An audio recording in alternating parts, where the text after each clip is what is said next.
Hey, what's up? UFC 255 post-fight breakdown. Stayed up late watching this one. Fun stuff. Anyway, 3-2 on my picks. Not bad. But with co-main events and main events this easy to call, it's almost like they spot you too. So I think I did that well all in all. But let's check it out. I start off with Paul Craig versus Mauricio Shogun Hua. Got this one right. I thought Paul Craig would win by TKO, and he did.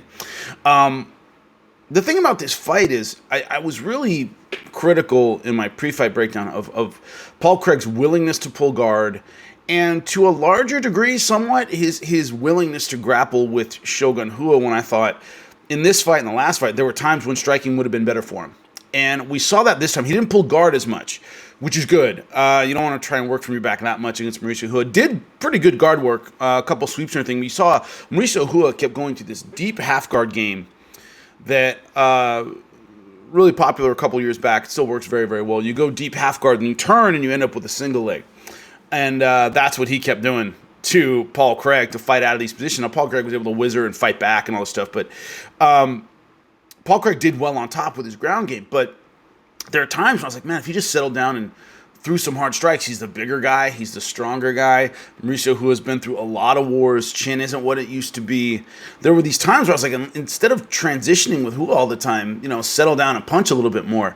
But he seemed content to work basically a jiu-jitsu match against Mauricio Hua. And that's what it looked like, back and forth, exchanging a lot of different positions. Hua, purple belt world champion, I think, good on the ground himself. And, fought back. And then on the feet, Hua seemed really, really effective for a bit, and then Paul Craig got him down, took his back, unloaded, boom, boom, boom, boom, when he tapped out to strikes. So the interesting thing here is we knew how good Paul Craig could be with his jiu-jitsu. That was on display. But when he settles down and punches, I think it's more like, okay, I'm going to forget this whole ground game thing and just unload a little bit, and that's what ended up being the end of the fight. Not a rear naked choke, but the ground and pound. So Paul Craig looked improved. Shogun Hua, where does he go from here? The issue is always, when it comes to retirement, is not only can you be relevant against top guys or relevant against relevant guys. We don't know Paul Craig's ceiling, but Mauricio Hua was right there with him, a little bit lower. But are you going to get where you were? That's the big question with a guy like Shogun Hua. Former champion, former Pride champion. The guy was really amazing in his prime, but that prime is long gone. He's not going to get back there again. So does he want to stick around and still be relevant? Maybe. I mean, some fighters spend their whole career where Shogun Hua is now. Fight night guys, open up the main card, stuff like that, and do okay. Does he want to stay there when he was so high before? Kind of introduced the John Jones era when he lost to John Jones. I don't know. That's up to him. But, you see the weaknesses, you see the problems. He's not quite as dynamic and as explosive as he used to be. The fact that this was mostly a ground battle kind of covered that up a little bit. But, Paul Craig coming out with the win, second round TKO. So, first pick goes right. Caitlin Chukagian against Cynthia Calvillo. I picked Calvillo. I thought her takedown would be much more of a factor. And Chukagian, to her credit, completely shut it down. Was outside the whole time, picking her apart. Good timing on her takedown defense. Calvillo did some desperation stuff from the outside. Never got it going. And although she hung tough and sometimes landed with that, she had a good left hook. She landed that a couple times. Chukagian just outboxed her the whole time. Nice, sharp combinations, but it's about controlling range. That's what she was great at. That I think is underrated and is a huge part of the striking game. Anderson Silva, even now, I interviewed Uriah Hall after he beat Anderson Silva, and I said, what surprised you about Anderson Silva facing him? He goes, he's always at the right range. Always. He was always exactly where he needed to be. And in his prime, that's what Anderson Silva was so great at, slipping and ripping and keeping guys right at distance. And Chukagian did that against Cynthia Calvillo, kept right at range where she wanted to be, and Calvillo had no way in with a takedown and no real threat on the feet. Once again, landed a couple of hooks, but never rocked Chukagian, never really got into it, got cut up a little bit, and Chukagian owned her from the outside. She wins the unanimous decision, well-deserved, and that's my first pick to go wrong. Then Tim Means versus Mike Perry. It was a striking match. Mike Perry won the first round and then faded, and Tim Means started taking over with combinations from the outside. Mike Perry is one of those guys, if he doesn't get you hurt early or set the tone early or get you rocked early or finish you early, he has trouble later on. And he couldn't really set the tone. Yeah, he won the first round, but Means didn't psychologically fall apart. Means, kept his confidence the entire time. And once that happened, and Mike Perry, Jose Torres, a great boxer who helped train Mike Tyson, said when an intimidator fails to intimidate, he becomes intimidated.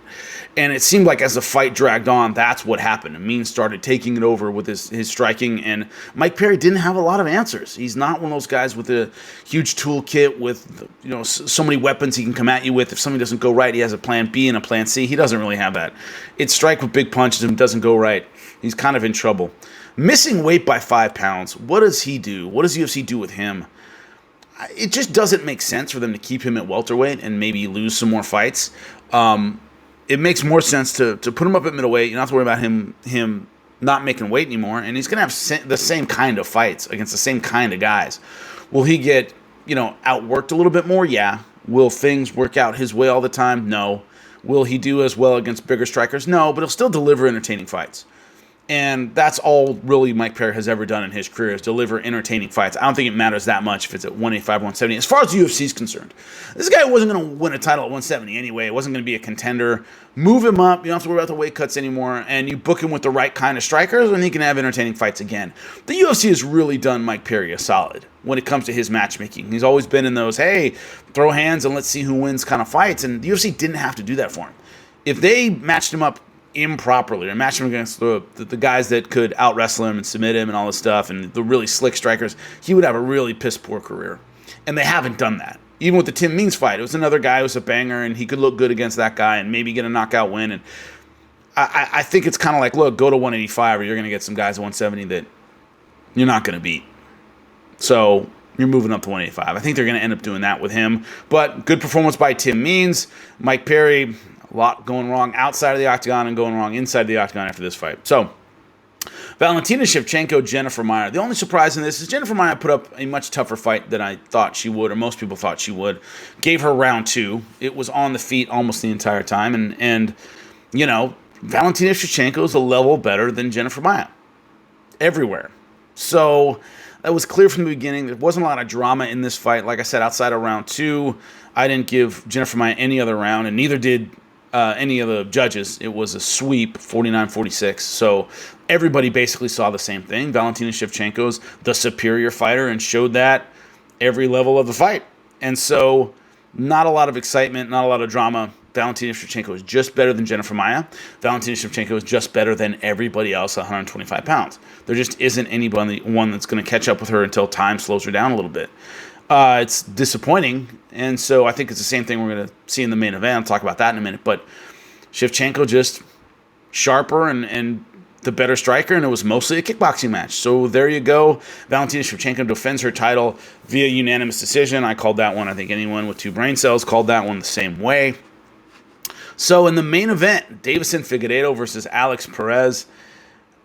Just like Shevchenko, Deiveson Figueiredo is a level better than everybody else at 125. Period.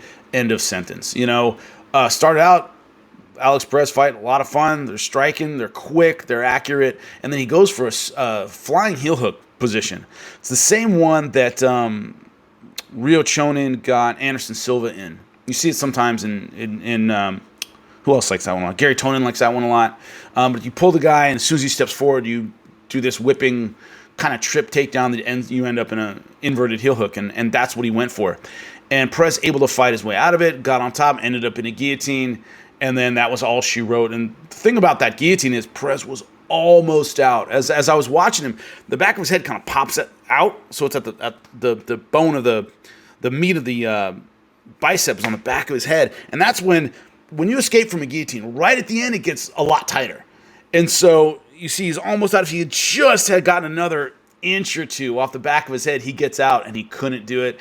And Figueiredo gets the tap, 157 into round 1. So, exciting while it lasted, but Deiveson Figueiredo, once again, the better fighter. Now, apparently they're trying to set up him and Brandon Moreno in December. So a quick turnaround. Brandon Moreno won in the main event of the prelims against Brandon Royval. He saw his shoulder came out, and he was in a lot of pain, Brandon Royval. But Moreno just in good position, excellent jiu-jitsu the whole time, kind of positionally a step ahead of Brandon Royval. So that's great. He is definitely the number 1 contender. He definitely deserves the shot. Do I think it works out any differently for Moreno than it did for Perez? Probably not. Deiveson Figueiredo, I think, we have the same problem at 125 that we had before with Demetrius Johnson. We have a champ who's just a level ahead of everybody else. And the division isn't deep enough or popular enough to build a contender that we really believe in. That's the hard part. Same thing happened with DJ. He just won and won and won and won and won until, Henry Cejudo finally caught up with him. But I think that's going to happen with Deiveson Figueiredo. He's going to keep winning until Father Time catches up with him. He slows down a little bit. One of these guys catches up with him, but I don't think it happens anytime soon. So 3-2 on my picks. I picked Figueiredo, Shevchenko, Perry, Calvillo, and Craig. And Craig, Shevchenko, and Figueiredo came through for me. All right. I'll be talking this week on SiriusXM. Hopefully you guys can catch it. If not, I'll do my pre-fight breakdown for the next one, and then I'll see you later. All right. Have a good one.